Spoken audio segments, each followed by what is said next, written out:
दोस्तों हमारे YouTube channel Patel study MP में आपका स्वागत है। आज हम इस वीडियो में त्रैमासिक परीक्षा 2023-24 का लेके आ गए हैं पेपर। विषय है राजनीतिक शास्त्र और कक्षा 12वीं का सेट ए है।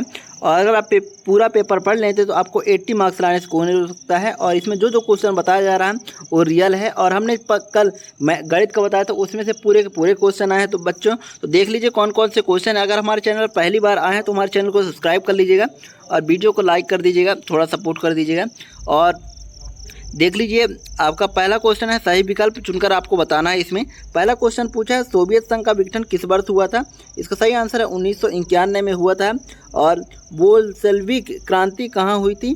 तो इसका सही आंसर है अपना सोवियत रूस में हुई थी इसकी क्रांति। और द्विध्रुवीयता के उदय के कारण था दो महाशक्तियों का उदय, परमाणु हथियारों की दौड़, बड़ी शक्तियों की कम संख्या या उपरोक्त सभी। तो इसका सही आंसर होगा उपरोक्त सभी है कारण थे। और फिर अगला है चौथा, यूरोपीय संघ की मुद्रा है डॉलर, गिल्टर, मार्क या यूरो? तो इसका सही आंसर होगा यूरो है। और फिर पांचवा है, खुले द्वार की नीति अपनाई किसने? चीन ने अपनाई थी। और फिर है अपना यूरोपीय संघ की स्थापना कब हुई थी? तो इसका मेरे को ध्यान नहीं है, बट चलते हैं अगली क्वेश्चन की ओर। अगर आपसे वो बनता होगा तो आप हमें कमेंट के माध्यम से बता दीजिएगा। और फिर तो बच्चों पहला क्वेश्चन है, साप्टा पर दक्षेण सम्मेलन के में हस्ताक्षर हुए थे? 8 हस्ताक्षर हुए थे। कितने? 8 हस्ताक्षर हुए थे। और फिर अगला है अपना भारत पाकिस्तान के बीच शिमला समझौता कब हुआ था? तो इसका सही आंसर है 21 जुलाई 1972 में हुआ था। कब हुआ था? 1972 में 21 जुलाई को। और फिर नेक्स्ट है अपना सार्क संगठन के राष्ट्रों की संख्या कितनी है? 7 है। और फिर है सिक्किम में अलग राज्य बना कब बना था? 1975 में बना था। कब? 1975 में बना था। और फिर अगला क्वेश्चन है अपना स्वतंत्रता के बाद भारत के 5वें प्रधानमंत्री कौन थे? चौधरी चरण सिंह थे। कौन थे? चौधरी चरण सिंह थे। और फिर अगला क्वेश्चन है अपना देशी रियासतों का भारतीय संघ में विलय हेतु तैयार सहमत पत्र को क्या कहा जाता था? तो इसका सही आंसर है त्रिवी पार्स कहा जाता था। त्रिवी पार्स कहा जाता था। और फिर अपना है सत आपको इसमें बताना है। तो इसका सही आंसर होगा भारत में पूंजीवादी अर्थव्यवस्था, ये गलत है। और श्वेत क्रांति का संबंध मछली उत्पादन से है, तो ये गलत है। और फिर अपना है नीति आयोग की स्थापना 2020 में हुई थी, ये भी गलत है। 1947 के समय हुई थी। और चीन युद्ध 1882 में हुआ था, ये गलत है। 1962 में हुआ था बच्चों। और फिर है पांचवा है राज्यसभा का कार्यकाल 4 वर्ष के लिए, तो ये भी गलत है, 5 वर्ष के लिए होता है। भारत की विदेश नीति का आधार शांतिपूर्ण सहस्थित है, ये सत्य है अपना। फिर अगला चलते हैं क्वेश्चनों की ओर। आपको इसमें सही जोड़ी बनाना है। और तो देख लीजिए कौन किसका किसका होगा। उसमें से पहला क्वेश्चन है अपना मैकमोहन रेखा। तो इसका सही आंसर होगा भारत और चीन के बीच बनता है। और आसियान का मुख्यालय कहाँ है? जकार्ता में है। कहाँ है? आसियान का मुख्यालय जकार्ता में है। आसियान की स्थापना कब हुई थी बच्चों? इसका सही आंसर है अगस्त 1967 में हुई थी। कब हुई थी आसियान की स्थापना? अगस्त 1967 में हुई थी। और 18वां दक्षेण सम्मेलन कहाँ हुआ था? तो इसका सही आंसर है नेपाल में हुआ था इसका सम्मेलन। और फिर है कारगिल युद्ध कब हुआ था? 1999 में हुआ था, आप जानते हैं। राजीव जयवर्धन समझौता कब हुआ था? 19 सितंबर 1987 में हुआ था। मुक्त संधि व्यापार संधि कब हुआ था? व्यापार से अधिक उधार बनाना था। और फिर इसका स्क्रीनशॉट भी ले सकते हैं। और फिर चलते हैं अगले क्वेश्चन की ओर। क्वेश्चन 5 है, एक वाक्य में उत्तर देना है आपको। पहला, नियोजन की परिभाषा लिखना है। तो इसका सही आंसर होगा नियोजन की परिभाषा। तो इसका सुन लीजिए एक बार, और मैं इसका आंसर भी आपको प्रोवाइड करा दूंगा, आपको बिल्कुल चिंता नहीं करना है।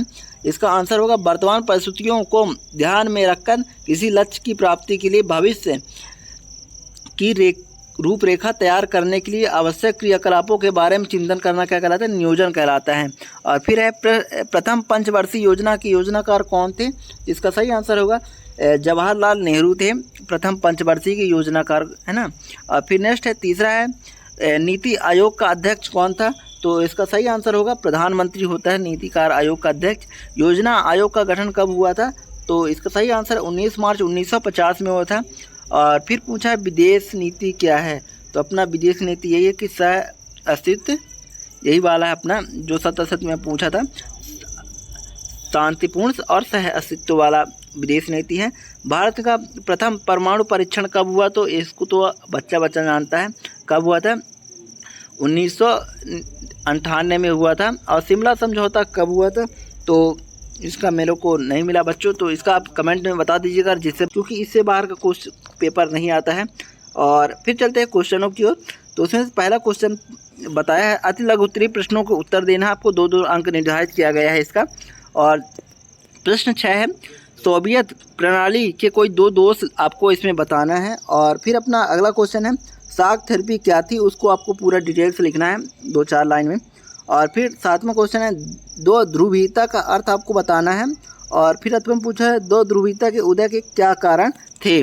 आपको 2 कारण लिख देना है, बस सिंपल थे। और फिर अगला क्वेश्चन पूछा है, मैं इसका आंसर प्रोवाइड कराऊंगा, तो आप लास्ट तक बने रहिएगा।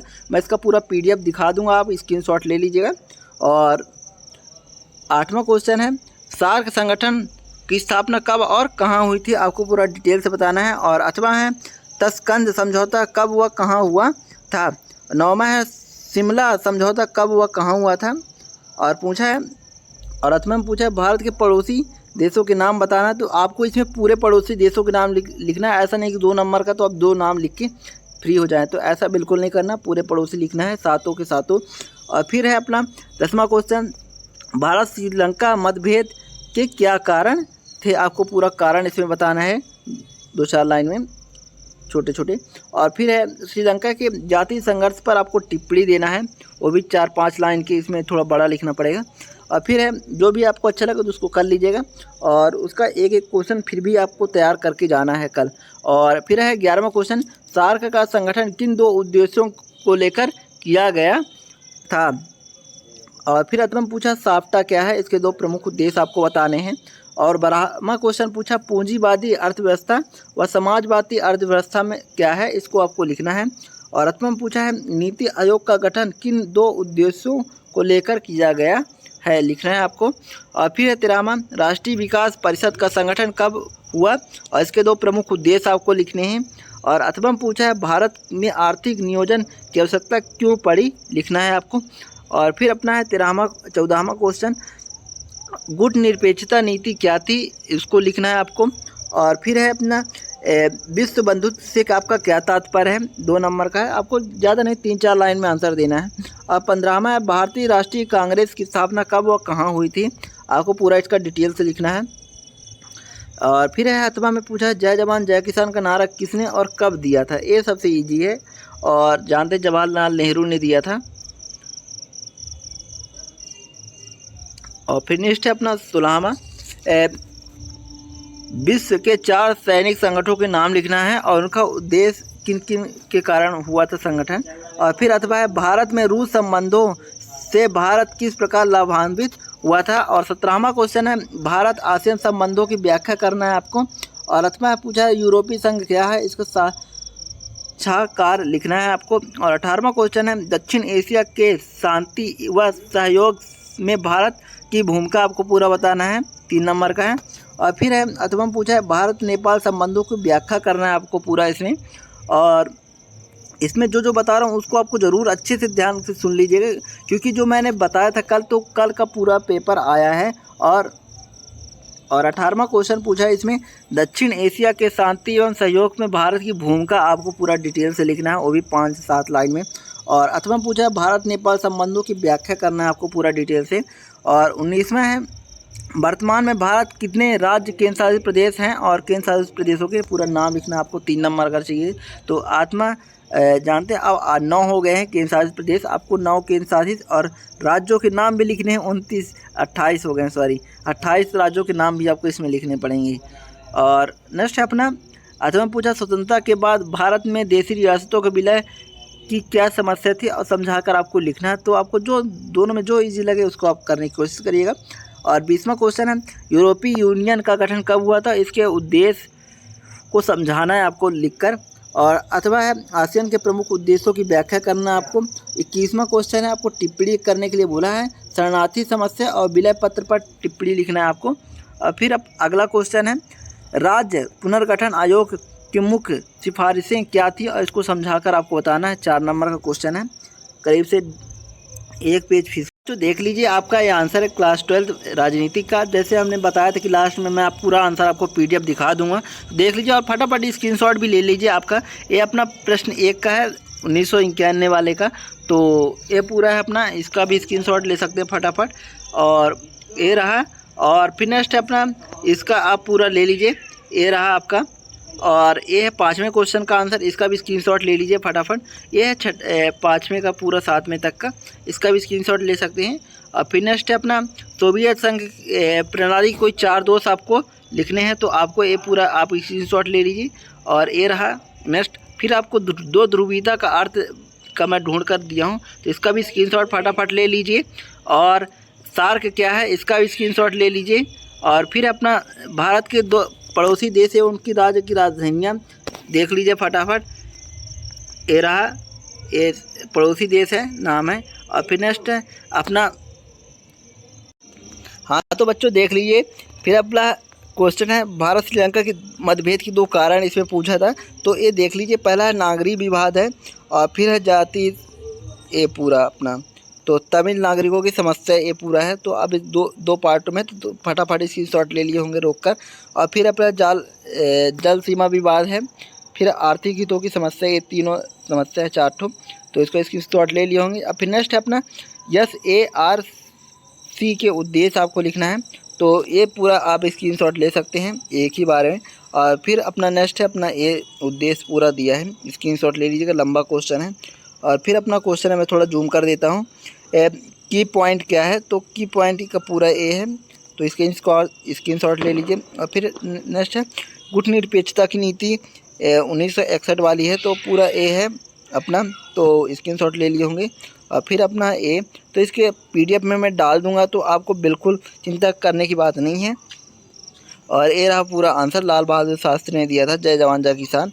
और फिर नेक्स्ट अपना ये रहा, 2 दशकों से भारत रूस रक्षा समझौते के बदलते स्वरूप, ये पूरा सारांश दिया है, ये स्क्रीनशॉट ले लिए होंगे। और फिर नेक्स्ट चलते हैं, अपना पूछा है यूरोपीय संघ का परिचय, तो ये इस यूरोपीय संघ का पूरा परिचय है, इसका एक पार्ट में ये ले लीजिए।